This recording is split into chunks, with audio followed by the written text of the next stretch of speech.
Good afternoon. Welcome to Boulder Psychological Services webinar on Taming an Angry Heart. I'm Brooks Witter, local counselor, therapist in town, and I'm with... And I'm Sunda Friedman-Tabakhorst. I'm a psychologist in town. We're so glad you're with us. Okay, let's talk about anger. So just so you know what our plan for today is, we want to talk a little bit about anger and how it shows up in our lives, and distinguish between kind of normal anger and problematic anger. And then we want to talk about some practical strategies also, and do some experiential pieces about how to deal with anger when it's showing up. Mm-hmm. Our computer is making strange noises. Distracting noises. As they do. Yeah. Okay. Great. Yeah, let's move on. All right. So anger is hardwired into our nervous system as a very natural response and a very functional response. And, we don't need to look that far to see how anger can be helpful. And you have pictures here of other mammals expressing anger or protective stances. And so for millions of years, our central nervous system has evolved from previous organisms and to become human. And we'll look later in our talk, particularly when we're looking at problematic anger, how being human gives us some unique benefits and some unique challenges when it comes to managing our emotional responses to our environment. But historically in the animal kingdom, we really see physiological responses that would be analogous to anger as being adaptive and really serving a protective function, that it is telling us something about threat, something about boundaries, something about maybe there's a danger lurking that we need to respond to. And so physiologically, anger arouses our nervous system. It gets us primed for action and primed to take hopefully appropriate action to serve to protect ourselves, our family, our tribe, our territory, whatever it is that is really serving our life and the life of those who are in our social network. Anger really provides an opportunity and provides energy for appropriate action to meet perceived threats. And I think, you want to say some more? Well, I'm seeing a couple questions from a couple of Anons, that they're getting an error message of that their video must be approved for them to view it. I don't know. Let me see if I can approve something here. My approval often doesn't carry that much weight. And I think there's a window that, let's see here. I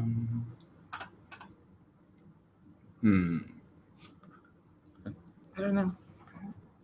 Let's see here. Let's see. I'm now screen sharing with everyone. Is that live event will begin in a few moments? Can you hear us? Can you get audio? Mm-hmm. If anybody can hear, can you respond?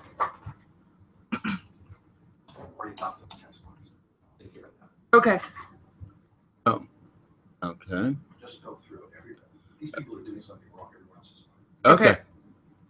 All right. So we have somebody else here who says he's working on the text box situation, who will try to help you out. Okay. So moving ahead. Okay. Yeah. So this is a bit more on what I was just talking about here. Sunda, do you have more that you want to say on sort of healthy function of anger? Yeah. So this slide is perfect. I think that, I think one of the things I say sometimes is anger gets a bad rap in our culture. Mm-hmm. There tends to be an assumption that it's automatically bad or undesirable. And it's not. It's just a thing. It's like hunger. it's not necessarily comfortable, but it's an important function of being human. And so, I think it's important to embrace it as part of the reality of being human, and try to avoid putting the labels on it about bad or good, or um, right or wrong. And then we have this slide, which I think, above and beyond the avoiding the labels, to embrace the reality that it happens for a reason. Like, we've evolved to be angry, so why do we still do this thing? What purpose does it serve?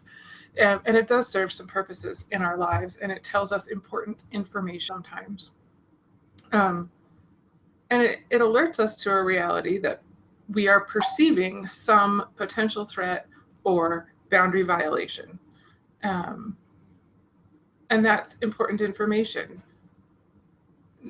Then we have choices about what we do with that information, but the information itself is valuable. Yeah. So a lot of times, can promote assertive and courageous actions in service of core values. That piece there, that oftentimes we really sort of only know, we learn about our evolving ethics and values, oftentimes only in response to situations. We may not know that we cared about something until we actually come across a situation, and then we feel deeply about it. And if we have certain ideas that anger is something that we shouldn't feel, then we are going to do a lot of interesting maneuvers to try to get rid of or avoid feeling, or sort of manipulate our feelings in such a way that may cut us off from really important information that will inform us about really how do we get to know what a sense of social justice is. How do we know what's appropriate in terms of how I should be treated and how my family should be treated. With regards to the sort of cultural messages of anger, in the sense that anger is bad, it's only destructive, and we shouldn't feel it. And if you are feeling it, then get rid of it as soon as you can. And maybe that's some personal failing. Maybe, yeah. If you've experienced that. Yes, Yeah. You're not a good Victorian. Yes. So, I would ask you that, if you could not feel anger, what would that do to the experience of seeing your child mistreated? What then could your response be? Would it be appropriate? Would it be what you wish? How could you respond if you saw someone being abused, or some real abuse of power, and you could not feel anger? What then could your response be? Yeah, and I think part of what you're pointing to, Brooks, and was on the slide is, we mentioned a minute ago that anger can feel uncomfortable. It's not a pleasant state to be in. And I think that that's actually important, because being uncomfortable motivates us to do things. It motivates us to change the circumstance that's making us uncomfortable. It's like I used the analogy a minute ago of hunger. I think about how much time we spend trying to prepare and eat and clean up after eating, making food, getting food. And if we weren't motivated by the discomfort of hunger, we wouldn't spend that much time and money doing that.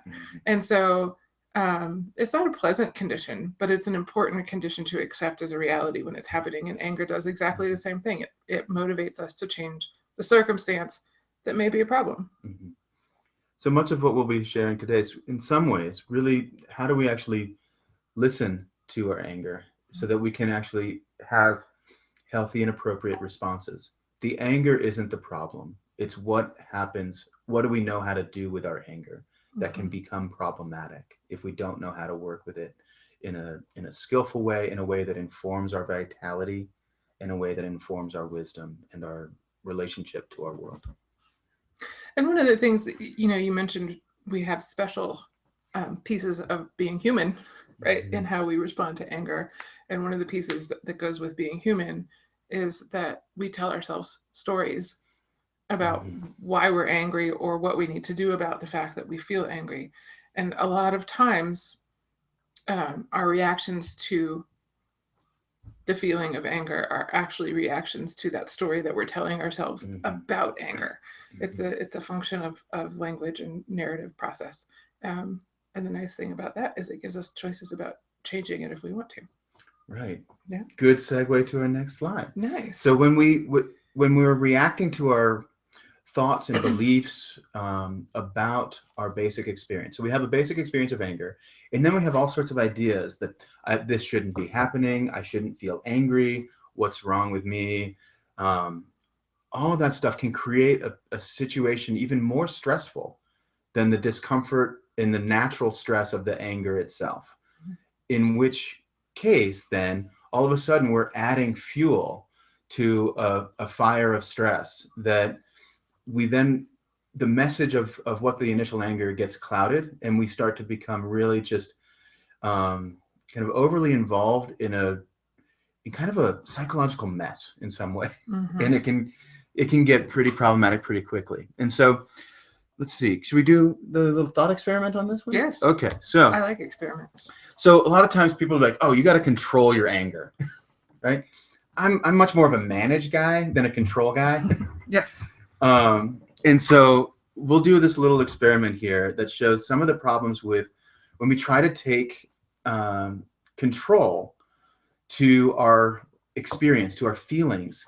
There's some weird things that start to happen. And so we're going to sort of just do this little thought experiment to illustrate kind of some of the weirdness that can happen. So imagine that you're hooked up to a polygraph, and a polygraph measures, our physiological states corresponding with stress, or typically anxiety and stress, but we can sort of say, anxiety is close to anger in some respects.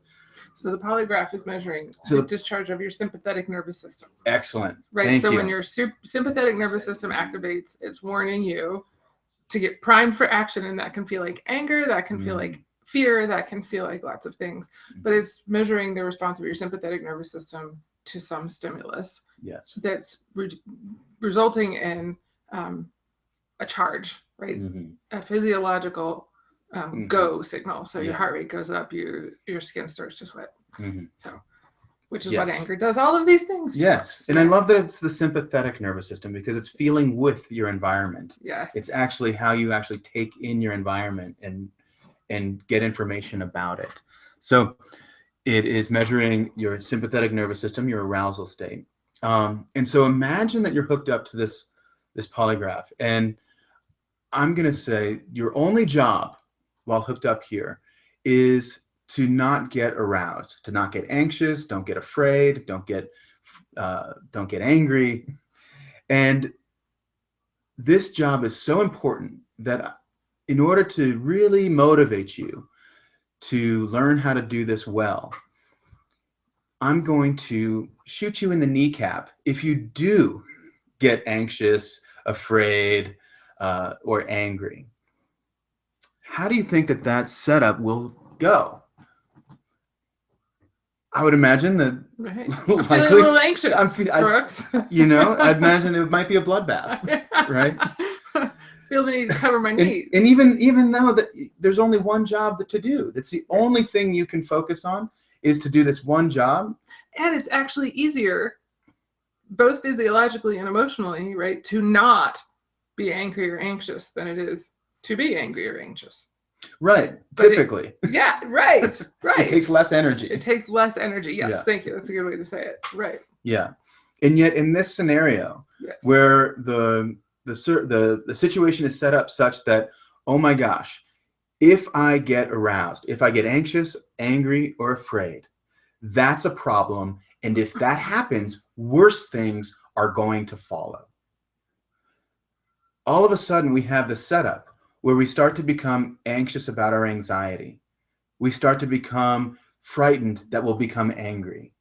And if we get angry, we might start getting angry that we're angry. And then all of a sudden, we're in this cascading feedback loop that can only ratchet up because we've set up a scenario where all of a sudden anger is the problem. Our feelings are the problem.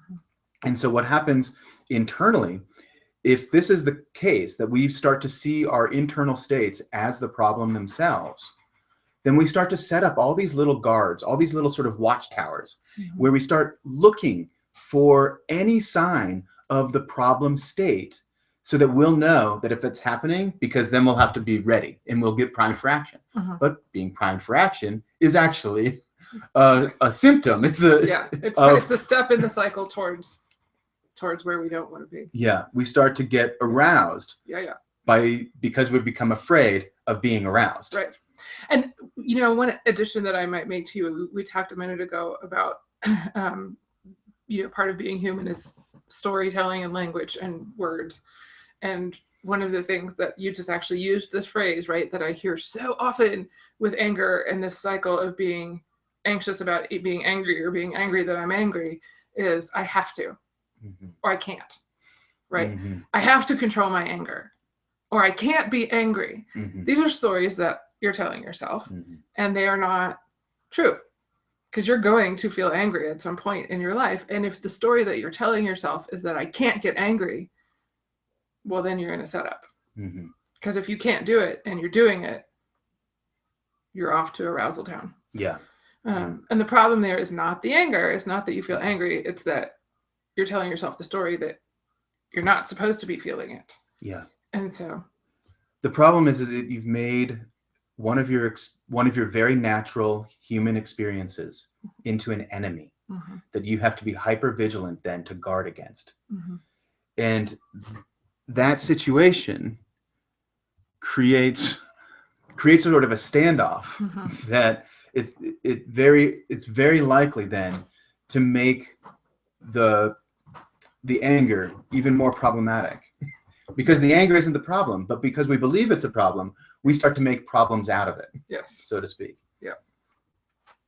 So what this standing down the guards actually is beginning to shift our relationship to anger, to see that, oh, it's not the actual response of anger that's the problem.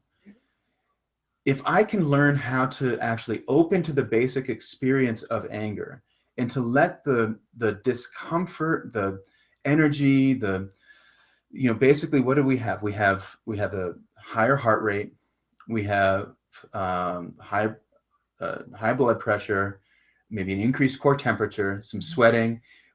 Our motor nerves will be sort of primed for action. Our gut starts to shut down a little bit because it's bringing energy more towards the limbs, priming for running, fighting, digging, climbing a tree. Just get out of here. Yeah.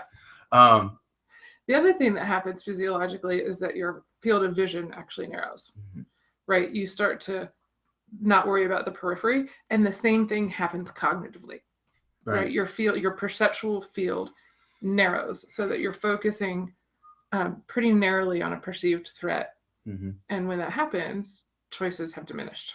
Kind of like this guy in the picture. Yes. And very narrow view. Yes. This guy is not paying attention to the sound of the breaking waves behind him, the beautiful beach. Right. He probably doesn't even realize there's an ocean back there. Right. He's got a job. Yeah. So when we stand down the guards and we start to approach the basic experience of anger as being something that is a natural function and natural response to events in our life, then what we can do is actually, instead of trying to turn the volume down or turn it off, we can open up and demonstrate a stance called willingness, which is basically an accepting, an accommodating stance towards our basic experience, in which case we don't add fuel to the fire of anger. We let the natural fire burn without augmenting, without manipulating, without trying to dampen down. In which case, we have this paradoxical effect that over time, as we begin to allow the anger to move through us, it burns much more cleanly, and it doesn't overpower or overwhelm. And this takes practice, and we'll talk some about some of these more practical sort of tips and ways to work with the actual energy to actually to become more proficient and more fluent with how we actually let anger move through us, so that we can move the energy. The energy doesn't move us, so to speak. But we'll talk more about that. So it's paradoxical in the sense that the more we're willing to contact it, the more we're willing to open to it, the less destructive it is, and the more choices that we have when that energy arises. We can actually begin to open our field of vision and to open our field of options that are available when anger arises. Yeah. And then one thing I would add to that is just, so, or maybe just summarize, not add, is, we're talking about creating options in several different arenas. We're talking about physiology, and attending to that and being aware of what happens in my body when I am experiencing anger, what happens cognitively, and what happens kind of perceptually in your perceptual field. And those are all important, and it's important to be attending to all of this. All right. Great. Let's see where this goes. All right. Bad things don't happen because you're angry. Right. So this is kind of more the same. We're just hammering this point home. Yes. In large part because I see a lot of people who believe that anger is the problem. Yes. But it's actually what happens next. Yes. That can become problematic. Yes. Or possibly what happens before. Right. Say more. If I have a pre-existing belief that, for example, if somebody offends me, I have to get angry. Well, then before the anger happens, you're already in a setup. Or if I have a pre-existing belief that I can't get angry, I'm a bad person if I feel angry. And, somebody steals your wallet or runs over your dog, you're already in a setup. Right. Because you already have a belief that's going to start driving you down a path towards anger. Right. Paradoxically. Yeah. Right. You've got your guards up. Yes. Right. Exactly. Guards are up. Yep. And that kind of just sparks for me the relationship between anger and resentment. Because I see often, and I'm not immune to how anger unexpressed or unfelt can often turn to resentment, in the sense that, like, well, if I have a rule, I can't be angry because I'm a good person and good people don't get angry at others. Right. Good people are forgiving and compassionate and loving, and anger is none of those things. Right. Well, then if somebody does something that elicits anger, and I'm like, but I can't feel this. Well, then, F you for making me feel things that I shouldn't feel. Exactly. Yes. And then I start to resent people for putting me in a situation where I'm basically a bad person. Yes. And I would add to that fear, right? I hear very similar dialogues about fear, that I'm not allowed to feel afraid, or it's wimpy to acknowledge that I feel afraid, or it's not cool to say I feel afraid of something. And so if somebody makes me feel afraid, or if a situation causes me to feel fear, well, F you. I'm not allowed to feel that. And that immediately can become significant levels of anger. Yeah. Yeah. And we all may have examples where we've experienced anger as a secondary response to an underlying fear. Yes. Maybe in my marriage. Maybe with kids. Yes. Kids are big for that, Yeah. You get real attached to. Maybe in these big moments of life where we lash out at somebody because we're actually afraid of losing them, or we're afraid of our own hurt. Yeah. So before we can be primed for anger, we can be primed for a response that is, let's say, maladaptive or antisocial or unhelpful, or just unhelpful. Yeah.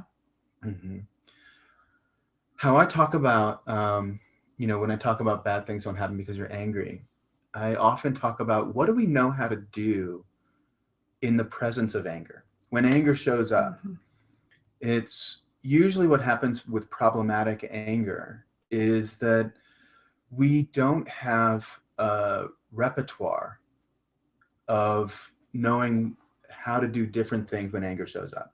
typically we only have one or two crappy choices of things we know how to do when we experience anger.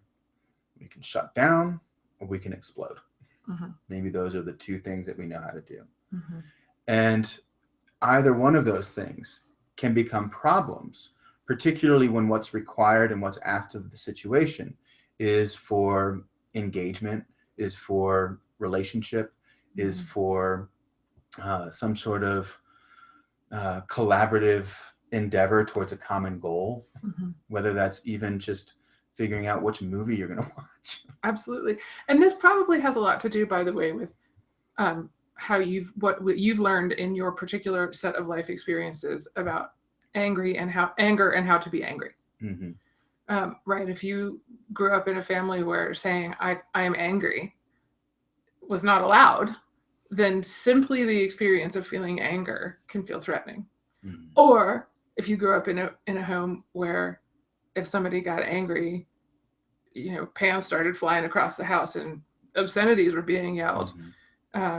That's scary. That makes anger a very frightening experience. And so we all have this set of experiences that we have learned, how to feel about angry and kind of what the rules are, so to speak, about anger and feeling angry. And sometimes they lead to limited repertoire. And very well said, Cinda. So basically when we talk about anger management, a big piece of what I focus on is really how do we expand the repertoire of what we will allow ourselves to do in the presence of anger. And so that's a really courageous move, particularly for people who have painful experiences with anger in their past. Oftentimes what I'll see is people who have when the pans are flying and obscenities or physical violence, people may have a strategy that's like, I will never be like my father. And so that means I can never show my anger. And that can lead to a lot of very weird and unintended repertoires of what they know how to do to manage or control their experience of anger. Oftentimes, if they're ending up in my office, it's become problematic to the point where there's a lot of pain and suffering that has incurred as a result of that strategy. So the work is about really seeing anger as a normal and healthy response to situations that we are inevitably encountering in our life. And beginning to turn towards the basic experience of anger. How do you know it's there? What do you know about what elicits it? What do you know about what you know how to do? Because sometimes people may not know they're angry until days or weeks after the fact. Absolutely. And sometimes may not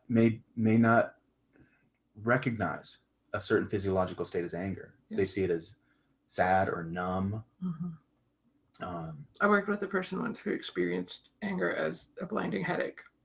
That was their only kind of awareness about it. And so just increasing that awareness of, these signs mean anger. Right. Yes. Yeah. Because we have to first identify it if we're going to listen to it, if we're going to actually learn how to let it move through us so that it doesn't move us, so to speak. And Brooks, I hope this is okay with you, but we're about halfway through. And so if we do have the chat screen here. So if you do have questions, I think we're totally open to, to pop up with those anytime. Yeah. Unless you got the sense that this was an incredibly formal, right. formal event, which yes, well, not the case. Yes, All right, let's move on. What's next? Oh yeah, so managing anger, healthy burns or crown fires. So we kind of touched on this a little bit, that some of what I was sharing, that if we have these rules and these strategies of trying to control our anger, and not express it, or only express it in very controlled ways, what can happen is we sort of tuck away, and I use it and sort of, it can build up. And I use the metaphor of, forest management, that for a century out west, and we're no stranger here to the challenges and the Certainly not. unintended negative consequences of this. Mhm. We've the Forest Service has had a policy of controlling and basically not letting fires burn. Mhm. Fire is bad. It's destructive. Mhm. It's too hot. It gets out of control, and we can't let it burn. And so they suppressed fires all over. And what that did was that created very dense forests with a lot of fuel. And so we're seeing over the last 30 years some of the consequences of that suppression as being these out of control burns, that all it takes is one little spark, one lightning strike, and boom, all of that fuel ignites, and it becomes a raging, what's called a crown fire. Whereas a healthy forest management plan necessarily includes periodic limited burns that clear out some of the fuel, and it actually opens up some of the seed pods that are only activated through fire, and actually thins out some of the weaker trees, and just creates a healthier forest that can be much more resilient, much more tolerant of the of lightning strikes, of other sparks, and what you end up is something that's much more sustainable, that incorporates fire as a very natural phenomenon. Mm-hmm. And I think it bears pointing out that lightning strikes are going to happen. Yes. They will happen. We don't know where and we don't know when, but we will not control them. They will happen. And that's life. That's the world, right? Events will happen that will cause a spark in your life. And are you primed for an out of control burn, or do you have some resources in place to let it move through? Great. So we're getting a question. What are some of the effective strategies to help diffuse someone else's anger if it is directed toward you? Yeah. Big question. I think we have a slide coming up on that. We do. And I think that is a really, really important question, because I think one of the potentially problematic cycles that can happen with anger is that if you are in close contact with a person who is prone to problematic anger or frightening outbursts of anger, it becomes people start to maybe tiptoe around that person, or not have any boundaries at all with that person because they're afraid of drawing the wrath of the angry person.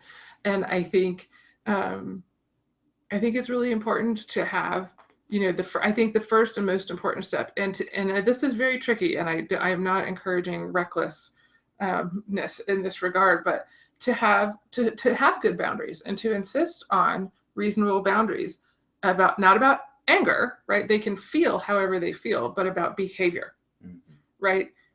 I'm sorry that you're angry, but you're not allowed to yell at me. You're not allowed to hit me. You're not allowed to call me names. You're not, you can be angry.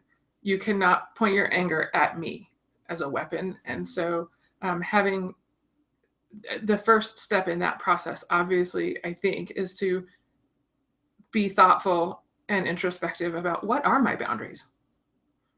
What is frustrating but tolerable, and what is my no?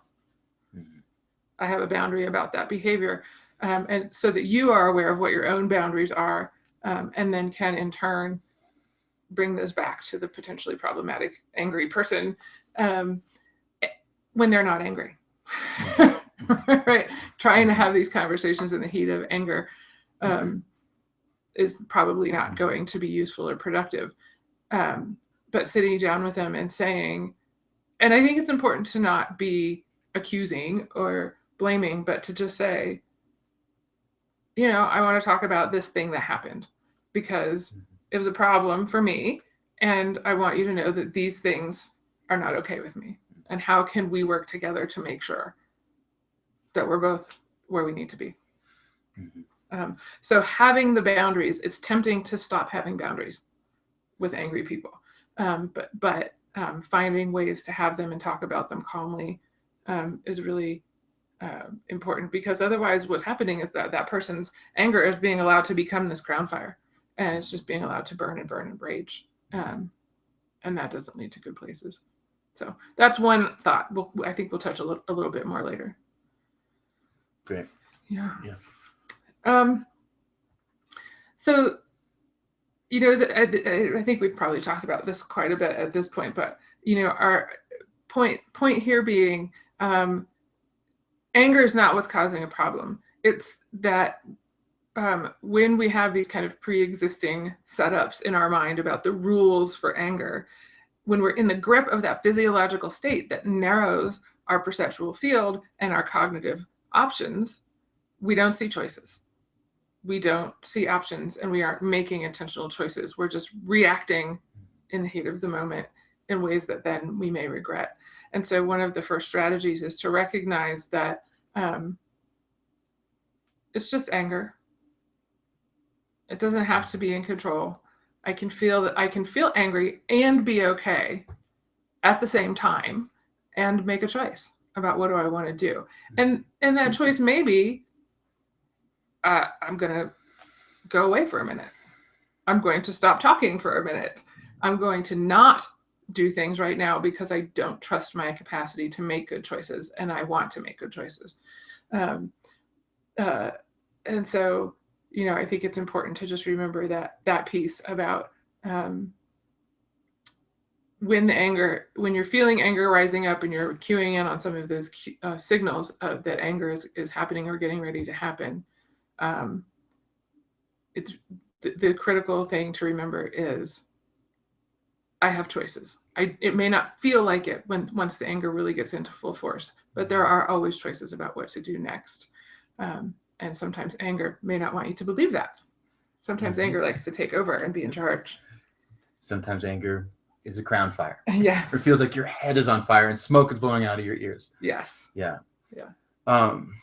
One of the things that I think that I've seen to be helpful in giving more choice in the presence of anger is to develop a greater proficiency with the energy of anger. Mm-hmm. And so if you're somebody who, maybe who has avoided anger quite a bit, or who has experienced explosive anger in yourself, then, it would be helpful to create an intentional practice of actually sort of training yourself with anger.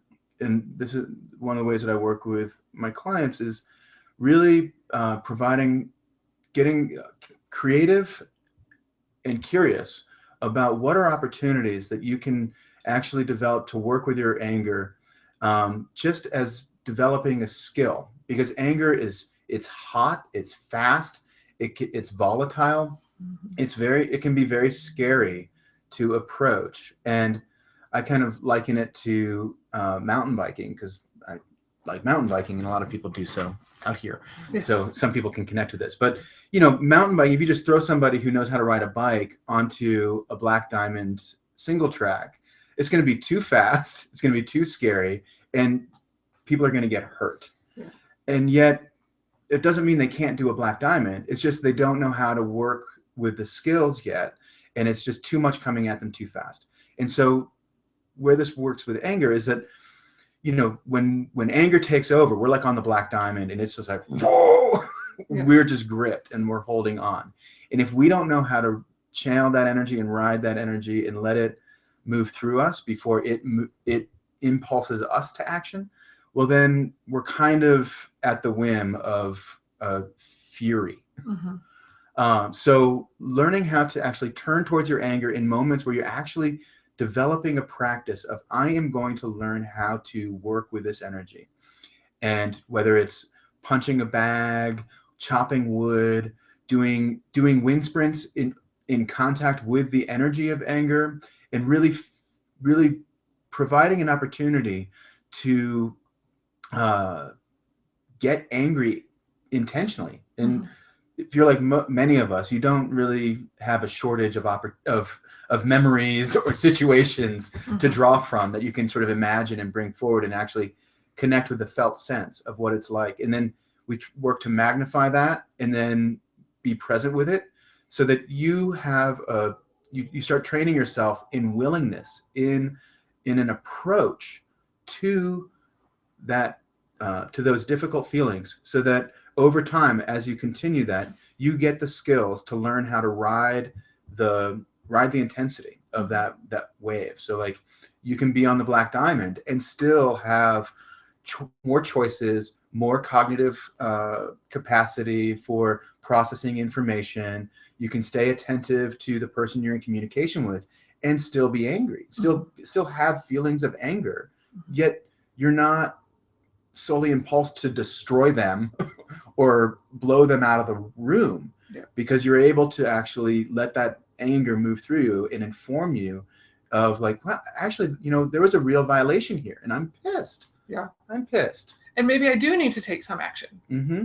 which is maybe not yell, scream, throw things, or punch somebody in the face. Right. Right. But maybe it's actually being very clear and assertive, which we'll be getting to. Yeah. The other thing I would add to your list of things to attend to about the experience of anger are thoughts. Mm-hmm. Right? What thoughts happen when I'm feeling angry? Because those, we all tend to have patterns or stories that we tell pretty reliably in the same situations. And so increasing awareness of what are my stories, what are my rules about anger, paying attention to the thoughts that happen when I'm feeling angry can help us understand that. Mm-hmm. Great question about teaching kids. Yes. So the question that has come up is, how do we offer those choices to children who are angry / raging to the point that they are no longer acting like themselves? That is a great question. So first part of the answer is obviously it depends on the age of the child. Right? So you would do something very, very different with a 2-year-old than you would do with a 16-year-old.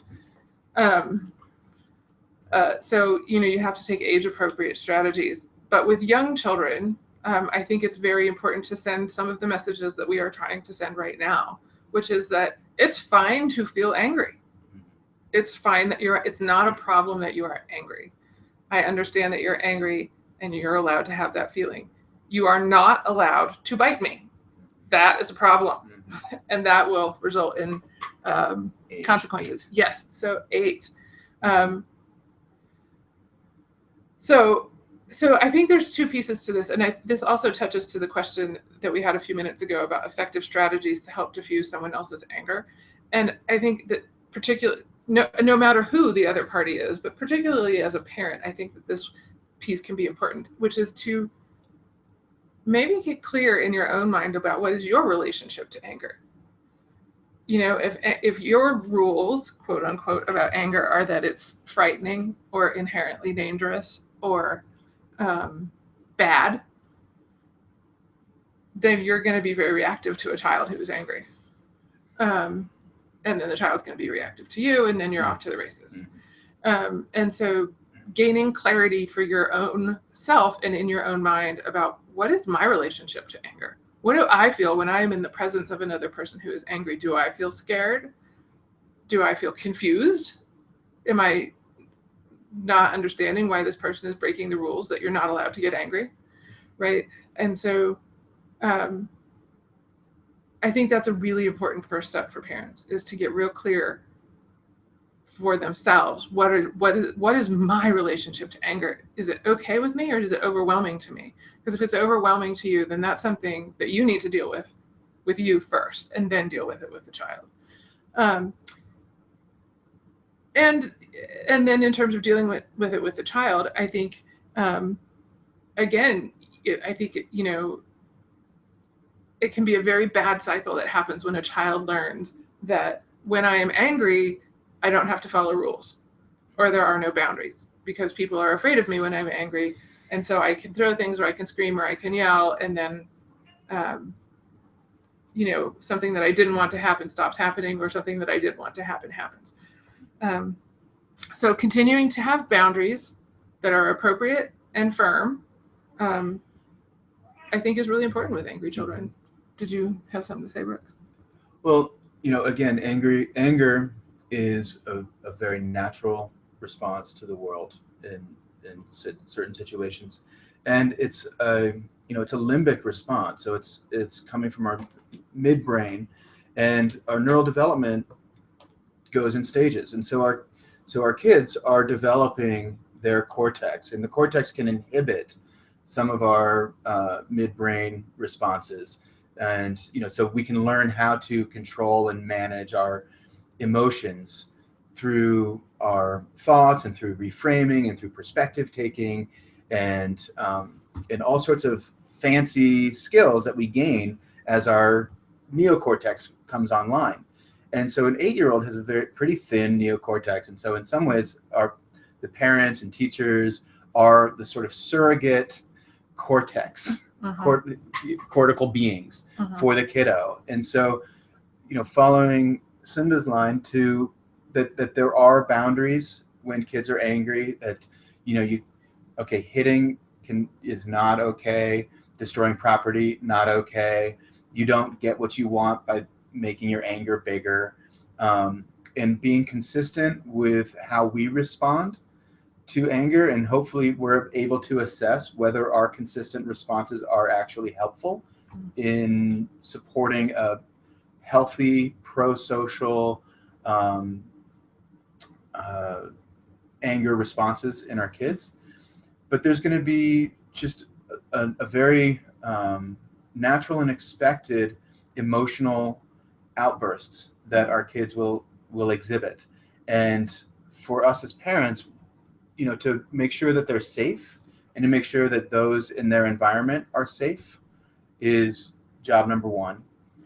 And then with regards to supporting them in their development as humans who can bring sort of cortical functions to bear on their feelings, to come back when they're in a more regulated state and have conversations that are honoring of the feeling and are reinforcing of the boundaries and reinforcing of the sort of expectations that you don't hit your brother, you don't throw hard toys, in providing options for what they can do when they're angry that does allow for some physical discharge of energy, whether that's jumping, whether that's pounding the carpet, whether that's yelling at the wall or yelling at their stuffed animals or throwing stuffed animals. It's important to provide them some alternative to just sitting on their hands and not physicalizing their feelings, because I think physicalizing in a safe way can be a very helpful thing to restore regulation, because anger is an energy it's a response that primes us for action. So physiologically, and in the animal kingdom, we see beings get angry, the blood flows to their limbs, they want to pounce, respond, climb a tree, and so there's a way that they can naturally discharge, and then they return to a more regulated state. And so allowing a cycle to happen and to flow in a safe way can be very helpful in providing an approach to working with anger as a kid that gives them the message that anger is a natural response. There's things that I can do to help work with this energy that I don't need to hurt others emotionally or physically. And I would add to that list, I think one of the really important things that we can do to help children feel choices when they're angry is to populate their vocabulary with the language to deal with it. In some ways, language is like reins, right? It helps us steer our experience in some ways by labeling it appropriately and telling a story about it that is helpful. And so one of the things that parents can do for children is to help populate their vocabulary with words and stories about anger that is helpful. And literally, this one is so easy and simple, it sounds crazy, but I think one of the first and really important ones is to just provide them with the language to say, I am angry, right? And reflecting back to them, when they're gritting their teeth and grimacing at you or yelling, saying to them, you feel angry right now. To give them, that creates choices. Mhm. When they've got control over the experience with a label and an identity for it, then that helps them have chances or choices. So giving them language. You feel angry. You feel like you want to yell or throw things. That's against the rules in our house. But what you can do is, fill in the blank. So even just that language, I think, can be really important. All right. So I think it's really important to acknowledge that for some people who are dealing with problematic anger, that certainly includes the specter of physical violence. If you are in danger of being the victim of violence, here are some resources. There's a safe house here in Boulder County. There's a national domestic violence hotline. The reason that I provided both URLs and phone numbers here is because if you are in a situation where you are in danger of physical violence, of course, the browsing history on your computer is accessible. So if you go to these websites, be aware that if you live in a house with somebody who uses your computer, they might know you've been on these websites. But here are certainly some resources where you could call and ask questions or go online and ask questions. Okay, so this is talking about one of the ways that anger happens or becomes problematic is because we get caught in a passive aggressive cycle, right? Some of our rules about anger say we're not supposed to be angry. We're never allowed to say I'm angry, or I'm never allowed to be wimpy. I'm never allowed to stand down. And so instead of being somewhere in the middle and having clear boundaries that are appropriately expressed, we either are saying nothing and kind of holding in all of our feelings and not having boundaries and being really nice, or being emotionally manipulative in an indirect way, or we're being explosively angry and aggressive and inappropriate and scaring people and being hostile. When the middle appropriate ground is to say, I don't want that. No, thank you. That's not okay with me. I don't like that when you do that kind of things.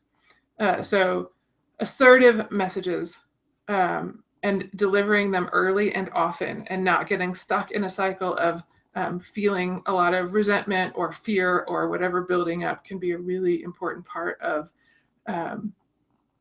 managing anger and helping it keep from being problematic.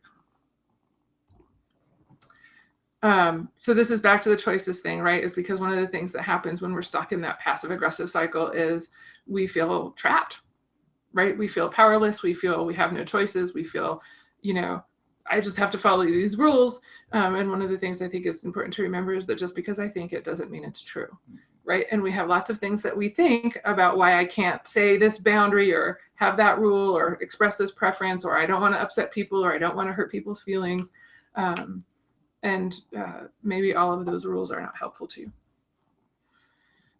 This is just another kind of overview of passive aggressive assertive, giving you some examples of passive aggressive and assertive ways to state something.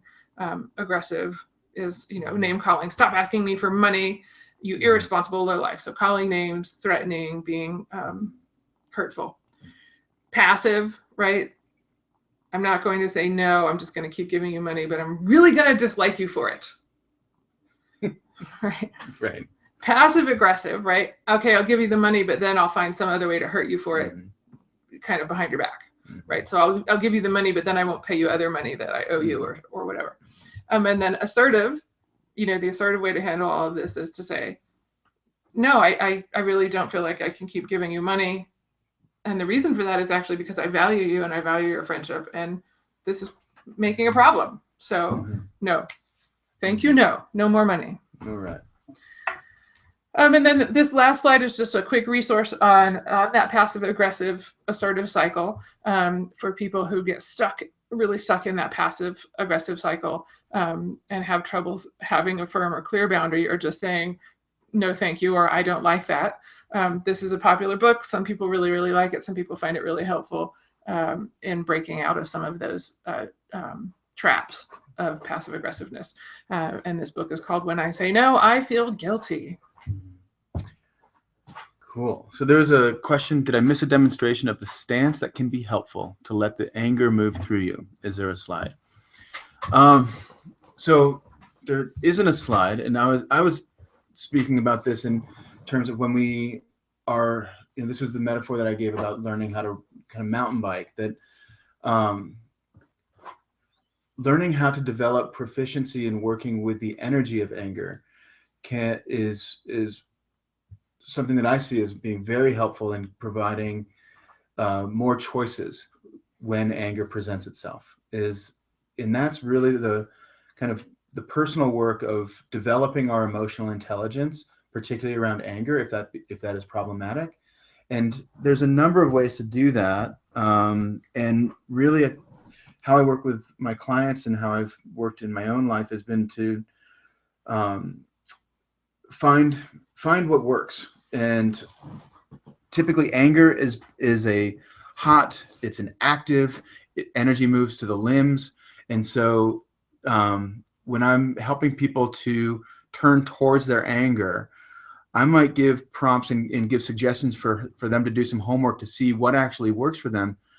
And the basic structure is that I provide with my clients is, okay, so take time by yourself and connect with the energy of anger. So it may be a situation that is continually problematic. It may be a sense of being wronged or being hurt that elicits some sense of anger.